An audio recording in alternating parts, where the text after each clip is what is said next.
በስመ አብ ወወልድ ወመንፈስ ቅዱስ አሐዱ አምላክ አሜን። የተከበሩ አባታችን መላከ ሰላም አዲስ ሐዋርያት አረጋዊ የደብራችን አስተዳዳሪ፣ የተከበሩ መጋቤ ምስጢር መምህራችን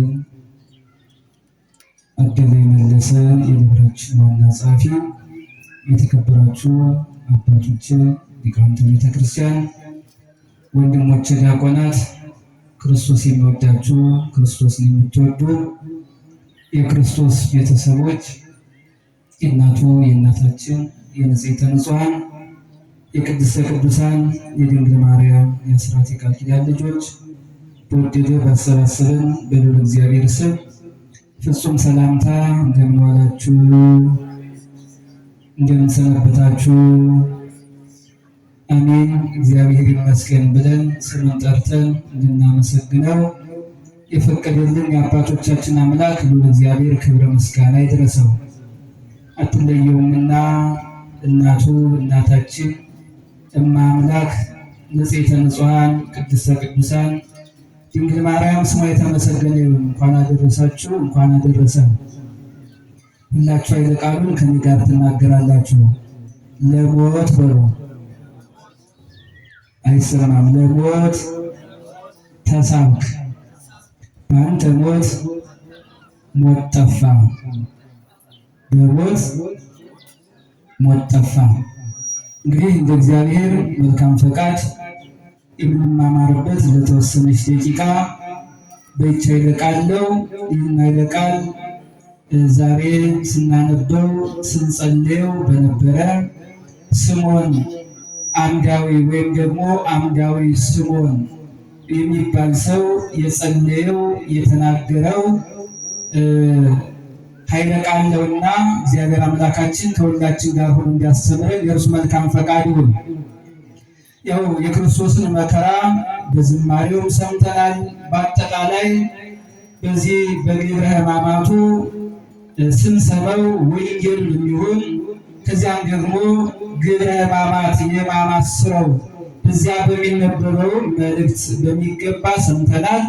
ከሱ የተወሰነውን እናገራለን እንጂ የጌታችን የአምላካችን የኢየሱስ ክርስቶስ መከራውን በእኔና በእናንተ አንደበት የሚገለጥ አይደለም። ሰማይ ብራና፣ ዕፀው ደግሞ ቀለም፣ እንዲሁ ደግሞ መላእክት ጻፊ ቢሆን እግዚአብሔር አምላካችን በዚህ ዕለት በዛሬው ዕለት ያደረገው ስራው ያደረገው መከራው የተቀበለው መከራ በሰማይም በምድርም የሰራውን ስራ የእናንተ ልንገልጸው አንችልም። ነገር ግን ደግሞ ከዚህ የተወሰነው ደቂቃ አያይታርገን ማየት አስፈላጊ ነው። እና ኃይለ ቃል ስናነሳ ለሞት ተሳብክ ከዚያናልና በአንተ ሞት ሞት ጠፋ። አሁን ከዚህ የምናየው ዛሬ ዕለተ ዓርብ ስቅለትን እያከበርን ነው። መከራውን ግርፋትን እያሰብን ነው። ነገር ግን መስቀል ላይ ስናስብ ሁለት ነገር ማሰብ ያስፈልጋል።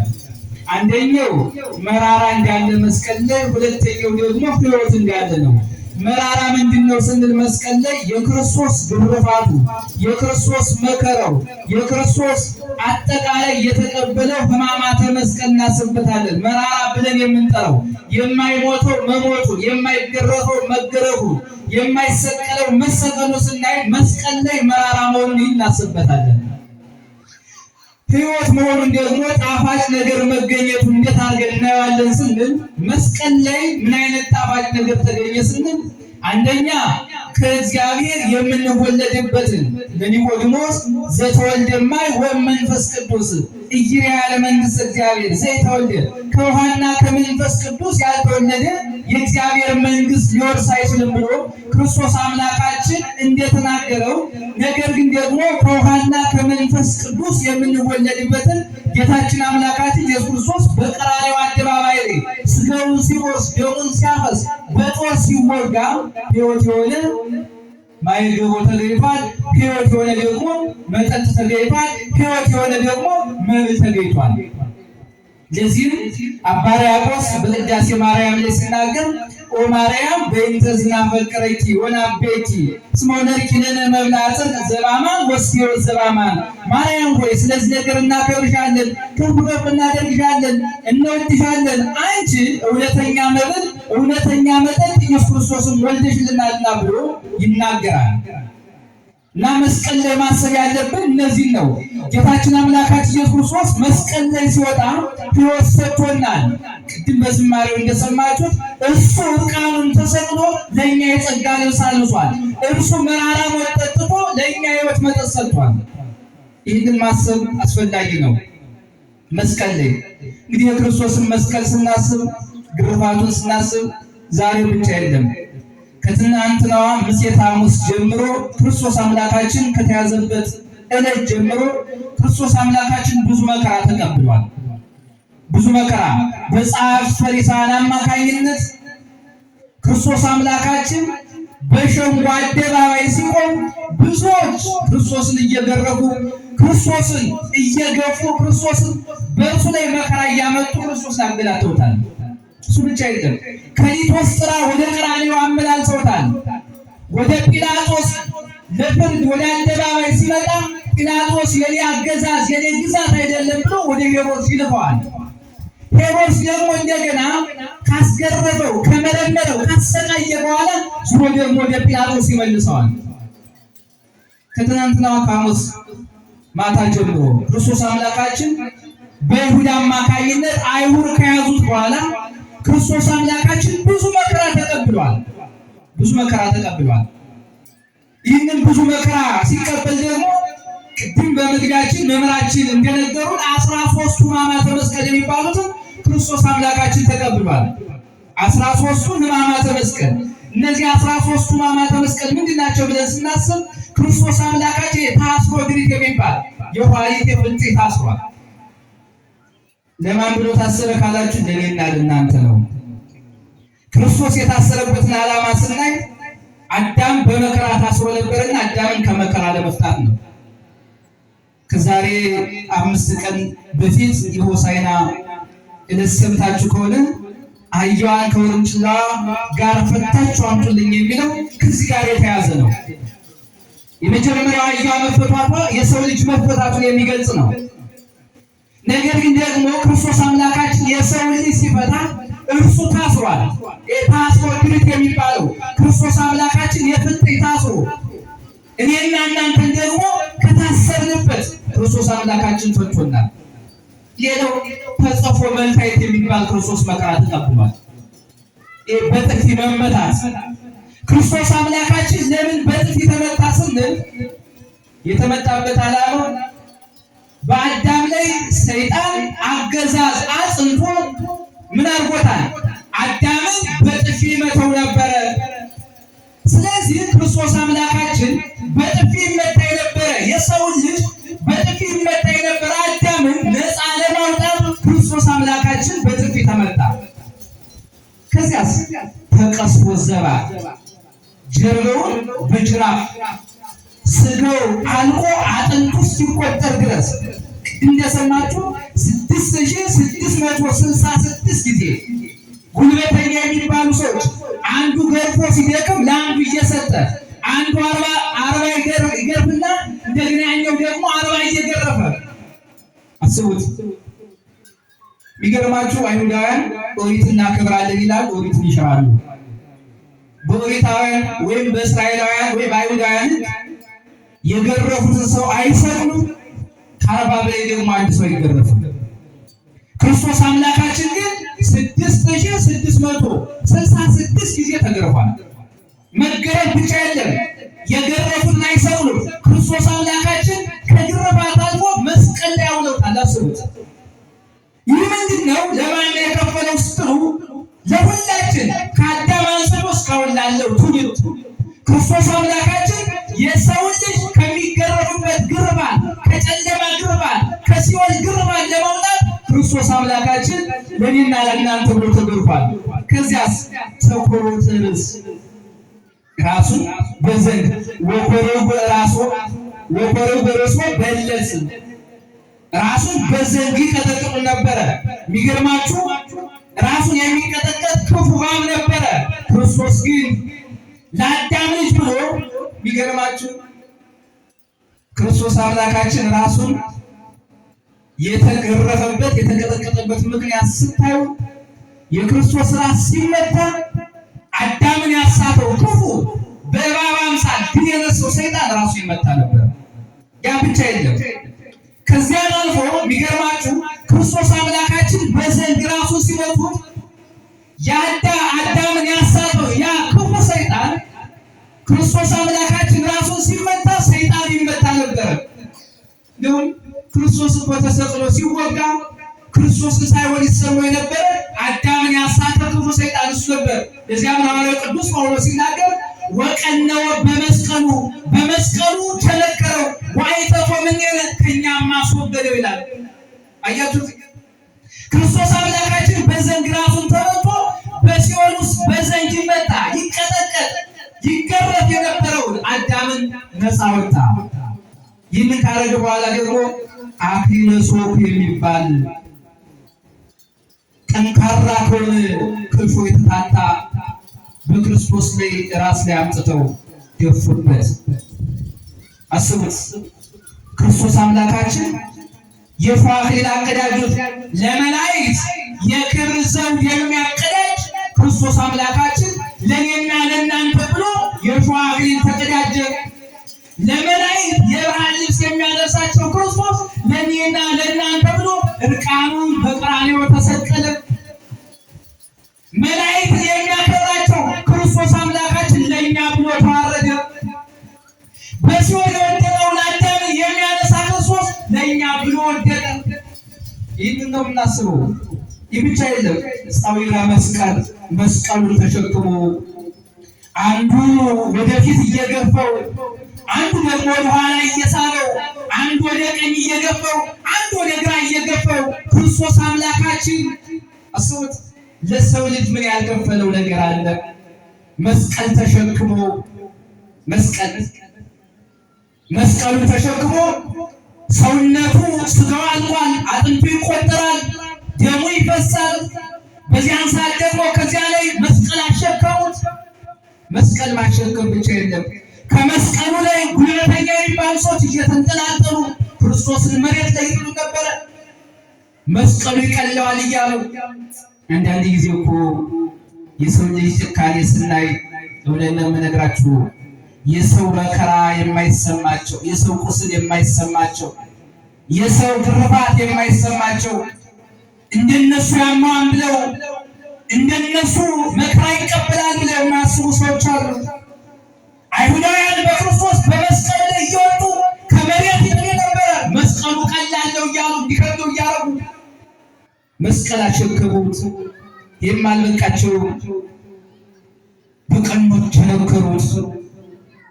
አስቡት የክርስቶስን ግርፋቱን 6 ሰዓት ሲሆን አይሁዳውያን በክርስቶስ ላይ የመጨረሻው ውሳኔ መስቀል ላይ አወሩት። 9 ሰዓት ላይ ደግሞ የጌታችን የኢየሱስ ክርስቶስ ነፍሱ ከስጋው ተለየች። 11 ሰዓት ደግሞ ግባተ መሬቱ ወደ መቃብር ወረደ። ይሄ ሁሉ ለማን ተከፈለ ካላችሁ ለኛ ነው። ስለዚህ ነው ያነሳነው ርዕስ ምን አለ?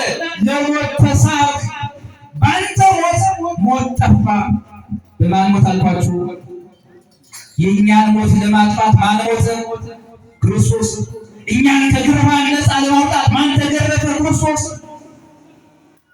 እኛን ከወደቅንበት ለማንሳት ማን ወደቀ? ክርስቶስ። እኛን ከተገባንበት ለመለቀቅ ማን ተገባ? ክርስቶስ።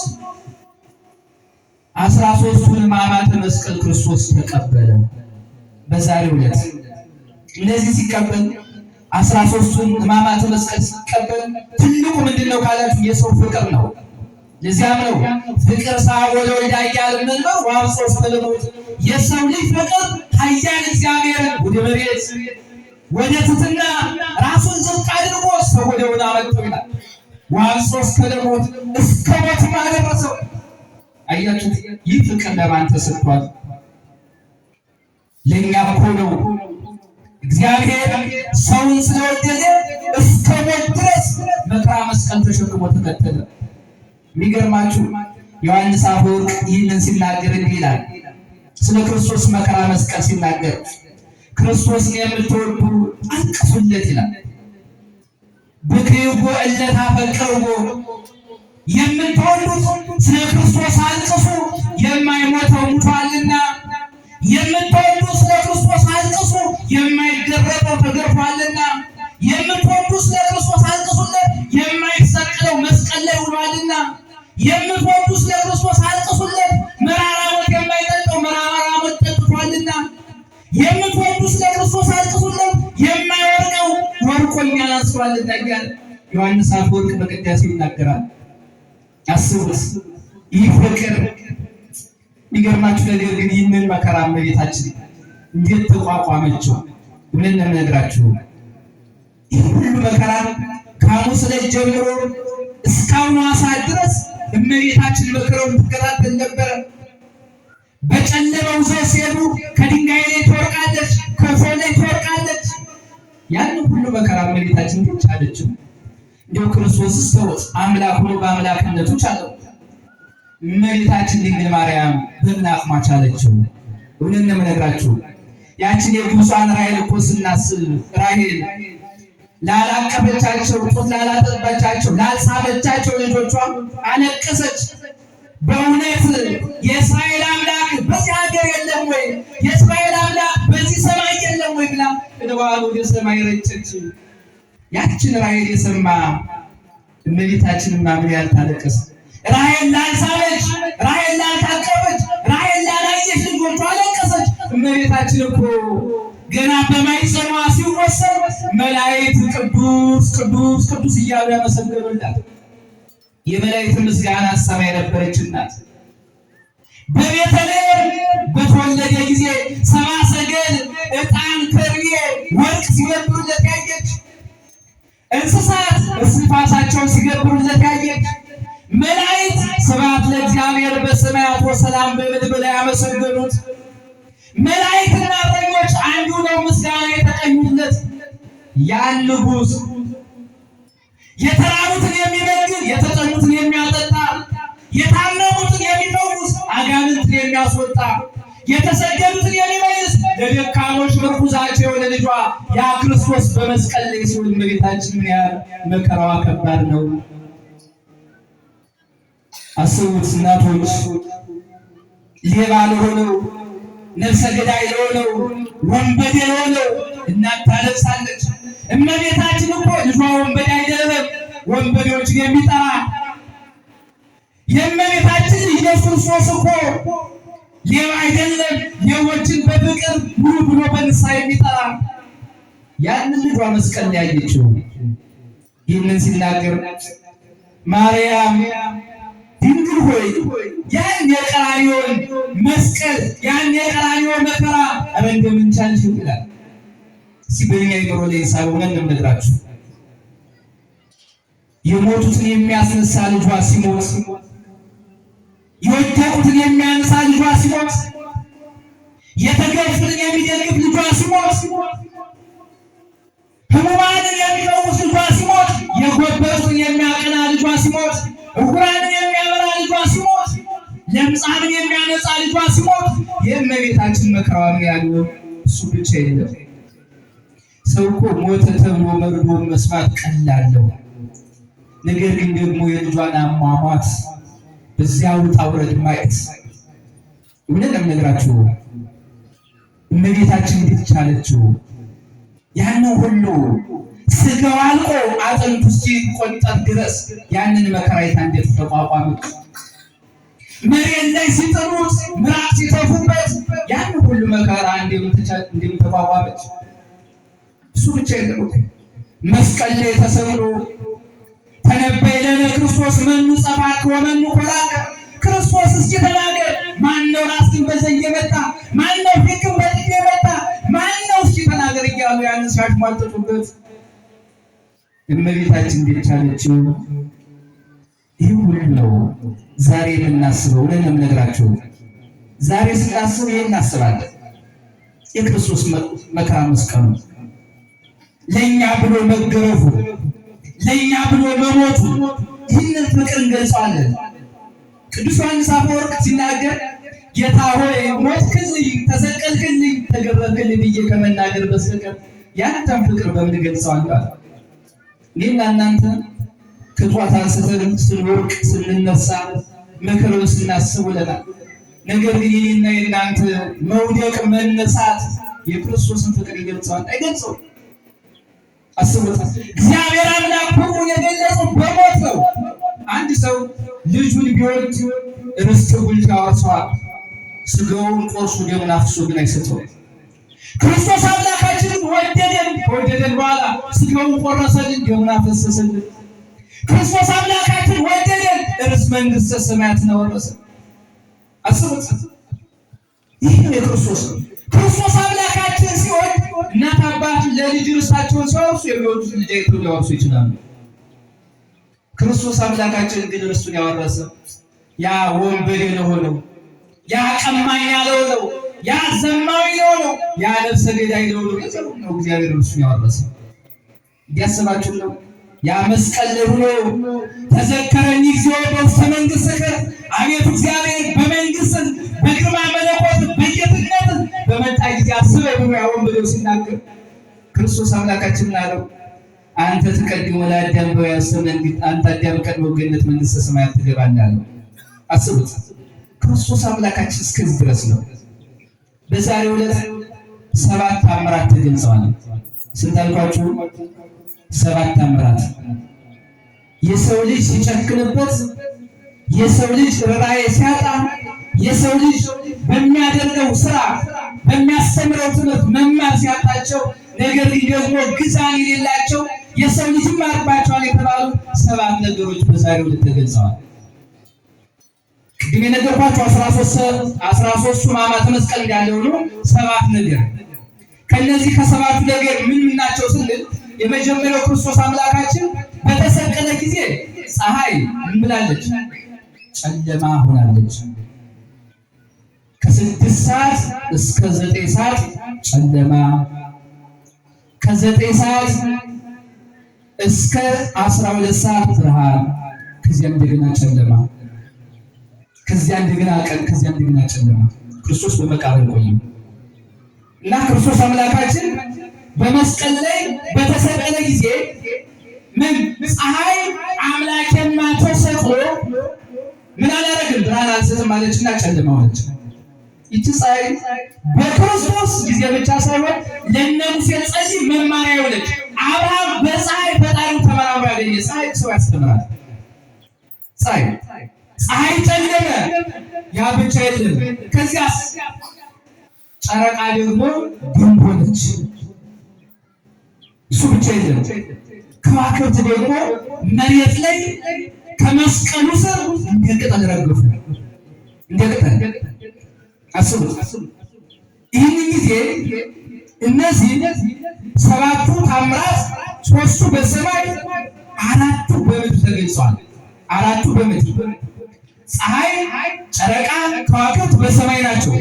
ከዚህ ባለፈ እንደገና ደግሞ የቤተ መቅደሱ መጋረጃ ከሁለት ወተሰጠ መንጦላዕተ ምኵራብ፣ የቤተ መቅደሱ መጋረጃ ክርስቶስ አምላካችን ሲሰቀል የመቅደሱ መጋረጃ የተከፈለበት ዓላማ አንደኛ የኦሪት ሥርዓት ተሻረ።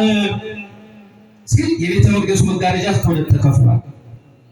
ዋነኛው ዓላማ ግን ቅዱስ ቅዱስ ቅዱስ እየተባለ የሚመሰገንበት እግዚአብሔር ቤተ መቅደስ ይህም እኮ ያንተ ቤት ነው። ስለዚህ ታምራት እንገልጻለን ሲል በቤተ መቅደሱ ያለው መጋረጃ ተጋርዷል። ሌላው ደግሞ አይሁድ ሹመታቸው አለፈ፣ ስልጣናቸው አለፈ፣ ከዚህ በኋላ ማጭበርበራችሁ ቆመ ሲል የቤተ መቅደሱ መጋረጃ ከሁለት ተከፍሏል። አራተኛ ነው ይሄ። አምስተኛው ደግሞ ምንድነው ስንል አለቶች ተሰነጣጥቀዋል። ምኖች አልኳችሁ? አለቶች። ማን ሲሰቀል? ክርስቶስ። ይህን አለት ስታስቡ እስራኤላውያን ከግብፅ ሲወጡ ውሃ በተጠሙ ጊዜ ሙሴ በያዘው በትር አለቱን ሲመታው አለቱን ተሰንጥቆ ምን ወጥቷል? ምን ፈሷል? ውሃ። ከዚያስ ማን ጠጥተዋል? እስራኤላውያን። ይህ አለት ለክርስቶስ የሚገዛ ነው። ዋነኛው አለት ክርስቶስ ነው። ሁለተኛው አለት በክርስቶስ የተፈጠረው አለት ተሰነጠቀ። እስራኤላውያን ያ የጠጡበት አለት ክርስቶስ መሆኑን ሲናገር ሐዋርያው ቅዱስ ጳውሎስ በሁለተኛ ቆሮንቶስ ምዕራፍ 10 ላይ ገብታችሁ ስታነቡት እስራኤላውያን ከጥንጫ ውሃ ፈልቆላቸው ጠጡ ይልና ወኮኩሰ ክርስቶስ ውእቱ።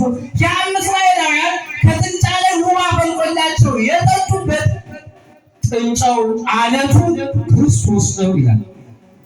ምን አልኳችሁ? ክርስቶስ ነው። ጥንጫው ክርስቶስ ነው ብያችኋለሁ። ከክርስቶስ ምን ፈለቀ? ማየገቦ ደመገቦ። ማየገቦ የምንጠመቅበት ከአብርሃ ከመንፈስ ቅዱስ ከማኅፀነ ዮርዳኖስ የምንወለድበት፣ ደመገቦ ደግሞ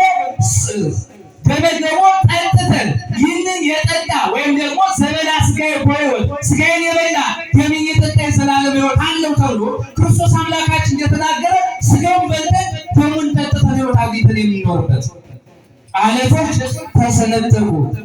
ስድስተኛ መቃብራት ተከፈቱ። ሰባተኛው ደግሞ ሙታን ተነሱ። ሙታን ተነሱና የሚገርማችሁ ከእግረ መስቀሉ ስር እንደው ከ500 ዝቅ ከ500 ከፍ ከ600 ዝቅ የሚሉ ነፍሳት ተነስተዋል። እና ከእነዚህ መካከል አብርሃም፣ ይስሐቅ፣ ያዕቆብ፣ ሳራ፣ ርብቃ አብረው ተነስተዋል። እንደውም ምን ይላል መጽሐፉ? ወተንሥኡ ምውታን ወቦኡ ውስተ ቅድስት ሀገር ወሰበኩ ሎሙ። ሙታን ከእግረ መስቀሉ ተነሱ፣ ወደ ቅድስቲቱ ሀገር ወደ ኢየሩሳሌም ገቡ። ገብተው ደግሞ የክርስቶስን ሰው መሆን፣ የክርስቶስን መሰቀል፣ የክርስቶስን ዘላለማዊ አምላክነት አስተማሩ ይላል። ማን? አብርሃም፣ ይስሐቅ፣ ያዕቆብ። ለምን ነው እነዚህ ሰዎች የተነሱ? ሙሴም ተነሷል። በግብረ ሕማማቱ ሰምታችሁ ከሆነ ሙሴም ተነስቶ እኔ ባሕር ከፍዬ ባሻግራችሁ ውሃ ከጥንጫ ባጠጣችሁ መና ከሰማይ ባወርድላችሁ በእርሱ ምክንያት ነው እርሱ ነው ለማለት ሙሴ ተነስቷል። አብርሃም ደግሞ አባታችን አብርሃም እያሉ ይመጻደቁ ነበርና ይኸው አባታችን አብርሃም የምትሉ የኔ አምላክ እርሱ ነው ስሙት ለማለት እና አብርሃም ተነስተዋል። ይሄ ሰባቱ ታምራት ናቸው። ከዚያም ባለፈ ክርስቶስ አምላካችን በዛሬው ዕለት ሰባት ነገር ተናግሯል። ስንት ነገር አልኳችሁ? ስንት ነገር? ሰባት ነገር ታምራት በሰማይ በምድር የተገለጡ። እንደገና ደግሞ ስንት ነገር? ሰባት ነገር። የመጀመሪያው ምንድነው ካላችሁ አምላኬ አምላኬ ለጸልይ ወለምን ታደርገኝ፣ አምላኬ አምላኬ ለምን ተውከኝ፣ ወይም ደግሞ ኤሎሄ ኤሎሄ ላማ ሰበቅታኒ። ትርጓሜው አምላኬ አምላኬ ለምን ተውከኝ ማለት ነው ይላል ወንጌሉ። ምንድን አልኳችሁ? ክርስቶስ አምላካችን በመስቀል ላይ ሆኖ ምን አለ? አምላኬ አምላኬ ለምን ተውከኝ አለ። አሁን ይህችን የዘመኑ መናፍቃን እንዲህ ብለው ያነሳሉ። ምን ብለው ያነሳሉ? አይ አምላኬ አምላኬ ያለ እኮ ፈርቶ ነው፣ አምላኬ አምላኬ ያለ ደግሞ ከሱ በላይ የሚበልጥ ኑሮ ነው ይላሉ። እሱ አይደለም ትርጉሙ። ለምን አምላኬ አምላኬ ካለ ስንል መከራ ሲመጣብን ወደ ማን መጮህ አለብን? ወደ ማን ነው? ወደ እግዚአብሔር ላይ። መከራ ቢመጣባችሁ፣ ግርፋት ቢመጣባችሁ፣ ስቅለት ቢመጣባችሁ፣ ስደት ቢመጣባችሁ፣ በሕይወታችሁ ፈተና ቢገጥማችሁ ወደ ማን ጮሁ? ወደ እግዚአብሔር ጮሁ ሲለን ክርስቶስ ምን አለ? አምላኬ አምላኬ ስራትን አሰማራት። ሁለተኛው ደግሞ ምን አለ? እውነት እውነት እላለሁ ምን በገነት ዛሬ ከኔ ጋር ትኖራለህ። ቅድም የነገርኳችሁ ዮም ትሄሉ ምስሌ ውስተ ገነት፣ ከኔ ጋር ትኖራለህ በገነት። ማን ነው? ያ ወንበዴው። እውነት ልንገራችሁ፣ እኛ የትናንት ኃጢአት የሰሩ ሰዎች አንቆጥርባቸው። እውነት ነው የምነግራችሁ። ይህ እኮ ጥጦስ እንዲሁም ዳክርስ የሚባሉ ሁለት ወንበዴዎች አሉ እና ክርስቶስ አምላካችን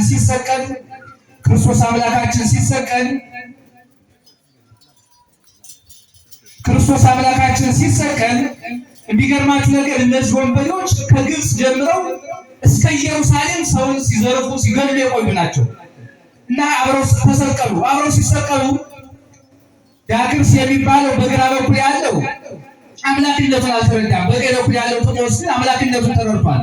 ለምን? ቅድም የነገርኳችሁ ሰባቱን ታምራት አየ። ፀሐይ ሲጨልም፣ ጨረቃ ደም ስትሆን፣ ከዋክብት ሲረግፉ፣ መቃብራት ሲከፈቱ፣ ድንጋዮች ደግሞ ሲሰነጣጠቁ፣ ሙታን ሲነሱ ይህን አየና ምን አደረገ? በዚያን ሰዓት ቅድም የነገርኳችሁ አቤቱ ጌታ ሆይ በመንግስት በመጣች ሲያስበኝ የሚለውን ጸሎት ጸለየ። በዚህ ሰዓት ያ በግራ ያለው ወንበዴ ግን ምን አለ? ያንተው ለራሱ ተሰቅሎ በመስቀል ላይ እያቃተተ እየጮኸ አሁን የሚያድነኛም ብለን እንዲህ ትናገራለህ አለው። በዚያን ሰዓት ምን አለ ያ ጴጥሮስ? አንተ እኔና አንተስ ከግብፅ አንስተን እስከ ኢየሩሳሌም በሌብነት በወንበዴነት ባፈሰስነው ደም በዘረፍነው በቀማነው ባስቀየምነው ተሰቅለናል። ይህ ሰው እኮ ለእኛ ብሎ ነው የተሰቀለ አለ። በዚያን ሰዓት ክርስቶስ ምን አለው? ጴጥሮስ እውነት እነግርሃለሁ ከኔ ጋር ዛሬ በገነት ትኖራለህ አለው። እግዚአብሔር አምላካችን በገነቱ እንዲያኖረን የእርሱ መልካም ፈቃድ ሆነ። ሁለተኛው ምንድን አልኳችሁ? ከኔ ጋር ቤት ትኖራለህ፣ በገነት ትኖራለህ ብሎ እግዚአብሔር አምላካችን የለው። ሶስተኛው ደግሞ ምን አለ? አማጽን ነፍሴ አባ ማጽን ነፍሴ አባት ሆይ ነፍሴን አደራ ሰማይ ሩቅ አደራ ጥቅ እያስጠብቃለሁ አለ። የመጀመሪያው እንደ ክርስቶስ አምላካችን ስናነሳ በስልጣን በፈቃድ በመለኮት በጌትነት በአገዛዝ ስንት ናቸው? አንድ። በባሕርይ በሕልውና በዚያ አንድ ናቸው። በስም በአካል በግብ ሶስት። አብ ወልድ መንፈስ ቅዱስ፣ ያ መውለድ የወልድ መወለድ የመንፈስ ቅዱስ ስም ደግሞ መስረጽ። በአካል ደግሞ አብ አካል አለ ሙሉ አካል፣ ወልድ ሙሉ አካል አለ፣ መንፈስ ቅዱስ ሙሉ አካል አለ። በዚህ ሶስት ናቸው። በባሕርይ በሕልውና ለምሳሌ እኔ አንድ ሰው ነኝ። በእኔ ውስጥ ቃል አለ፣ እስትንፋስ አለ፣ ልብ አለ። ስንት ሰው ነኝ? አንድ ሰው ነኝ። ሶስት አልባልም። እንደዚህም ሁሉ አብን አስቡ። በሕልውና በባሕርይ በአገዛዝ አንድ ናቸው። በቃል በእስትንፋስነት ደግሞ አሁን እንደነገርኳችሁ አንድ ሲሆኑ በአካል በስም በግብር ደግሞ ሶስት ናቸው እና ይህንን ክርስቶስ አምላካችን ነፍሴን አደራ እኔና እናንተ መከራ ሲመጣብን ለማን ማስጠበቅ እንዳለብን ለእግዚአብሔር ማስጠበቅ። ነቢየ እግዚአብሔር ልበ አምላክ ዳዊት አቤቱ እግዚአብሔር በመከራ ተጨንቄያለሁና ነፍሴን አደራ ይላል። በምን ተጨንቄያለሁ? በመከራ።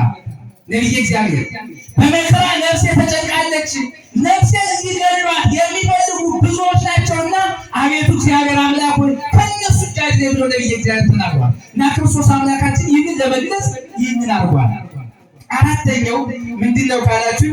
አባት ሆይ የሚያደርጉትን አያውቁምና መበላቸው ሲበሉት ይቅር በላቸው። ኧረ አይሰማም። ይቅር በላቸው። እግዚአብሔር ወልዳችን ይቅር ይበለን። ለምን ካላችሁ እኛ ባለማወቅ የሰራነው ብዙ ኃጢአት አለ። ብዙ የፈረድንባቸው ብዙ ሰዎች አሉ። በሀሳብ የገደልናቸው ብዙ ሰዎች አሉ። በሀሳብ የቀበርናቸው ብዙ ሰዎች አሉ። በሀሳብ ያሰደድናቸው ብዙ ሰዎች አሉ።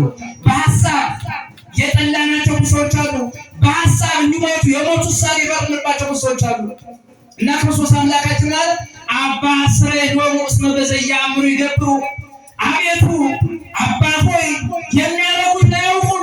እኔ ፈጣሪያቸው ሁሌ ፈጣሪያቸውን ሰቀሉ፣ እኔ አዳኛቸው ሁሌ አዳናቸውን በመስቀል ላይ ዋሉ።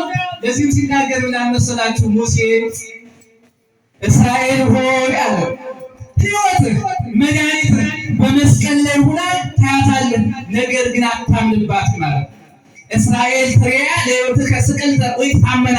እስራኤል ሆይ በሕይወትህ በመስቀል ላይ ተሰቅላ ማን ነው? ክርስቶስ። አያችሁ፣ ሕይወታቸው ክርስቶስ በመስቀል ላይ ተሰቅሎ ሕይወት ይፈልጉ ነበረ። ሰላማቸው ክርስቶስ በመስቀል ላይ ተሰቅሎ ሰላም ይፈልጉ ነበረ። መድኃኒታቸው ክርስቶስ በመስቀል ላይ ተሰቅሎ መድኃኒት ይፈልጉ ነበረ።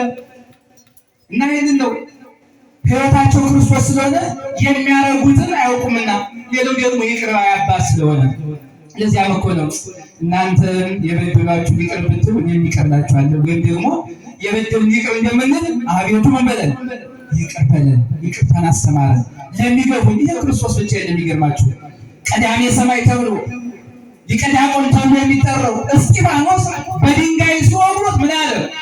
ጌታ ሆይ አባት ሆይ ራዕየ ዮሐንስ የሐዋርያት ሥራ ምዕራፍ 7 ላይ ገብታችሁ አንብቡት። አባት ሆይ የሚያደርጉትን አይሁዳውያን ልቡናቸው ደንድኗል፣ በኃጢአት ልቡናቸው ታውሯልና ይቅር በላቸው። እኮ ነው ሰው ፍቅር ሲገባው በድንጋይ እየወገሩት ለሚወግሩት የሚጸልይ፣ ለሚወግሩት ሰላምን የሚለምን፣ ለሚወግሩት የሚማጸን እስጢፋኖስ ከክርስቶስ ተማረ እና ክርስቶስ የናስተማረ። አራተኛው አምስተኛ ማን ነው ካላችሁ ጌታችን አምላካችን ኢየሱስ ክርስቶስ ያስተማረን ነያ እምከ ወነዋ ወልድኪ እነሆ እናትህ እነሆ ልጅሽ።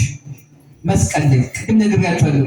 እመቤታችን በሐዘን ልቧ ስብር ሲል እመቤታችን ሐዘኑን መቋቋም ሲያቅታት እመቤታችን እየወደቀች እየተነሳች መከራዋ ሲጸናባት መስቀል ላይ እና ክርስቶስ ወደ እመቤታችን ዘወር አለና ያንን የሚወደውን የሚያፈቅረውን ታዛዥ የሆነውን ደቀ መዝሙር በመከራ ጊዜ ያልተለየውን ዮሐንስ አየና ለእናቱ እነሆ ልጅሽ በዚህ ተጽናኝ ብሎ ሰጠ። አዎ ሐዘን እኮ ይቀላል አጽናኝ ነገር ከተገኘ።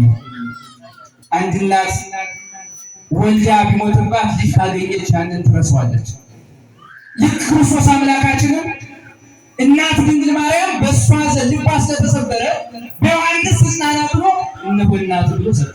ዋናው ምስጢር ግን ዮሐንስን እኔና እናንተን በዮሐንስ ልጆቹ አድርጎ ሲሰጠን እመቤታችን ደግሞ ለዮሐንስ እነሆ እናቱ ብሎ መስጠቱ በዮሐንስ እናታችን ድንግል ማርያም የእናንተ እናት አድርጎ መስጠቱ። ለዚያም ነው ነቢየ እግዚአብሔር ሰው ሁሉ እናታችን ጽዮን ይላል። ይችንና ነው ክርስቶስ አምላካችን ስድስተኛው ትምህርት እንዳጠቃል ስድስተኛው ክርስቶስ አምላካችን ምን አለ? ሰማይሁ አለ ተጠመው። ምን አለ? ተጠመው። በሲኦል የተጠሙ ነፍሳትን የሚያጠጣ የሚያረካ ክርስቶስ አምላካችን ተጠማ። የተጠሙትን የሚያጠጣ በዚህ በዮሐንስ ወንጌል ላይ ሲናገር ዘጸማይም ጸሐፊ ወይስ በከመ ይሄ መጽሐፍ እንደተጻፈ የተጠማ ሰው ቢኖር ከኔ ይጠጣ ለዘላለም አይጠማም ብሎ የተጠሙትን የሚያጠጣ የተራቡትን የሚመግብ ክርስቶስ አምላካችን በመከራ መስቀል ላይ ሆኖ ግርፋቱ ያ ሰውነቱን አቃጠለውና ተጠመው ሲል እነሱ ግን ምን አቀረቡለት? መራራ ሆምጣጤ ጨምረው ካፉ ላይ ጨመሩለት። ዓለም እንዲህ ነው፣ ሕይወት ለሚሰጣቸው መራራ ጠጡት። ክርስቶስን የሚገርማችሁ ነገር ጻድቁን ሰቅለው ወንበዴውን ፈቱ። ዓለም እንዲህ ነው፣ ሕይወት ለሚሰጠው አይጨነቅም። ዓለም የሚጨነቀው ለሌለው ለወንበዴው ነው። በርባን የሚባለው ወንበዴ ነፍሰ ገዳይ አገር የሚያውቁ እሱን ፈተው ክርስቶስን ሰቀሉት። ዓለምን ስታዩ ጻድቁን ይሰቅላል፣ ኃጢአተኛውን ይሸልማል።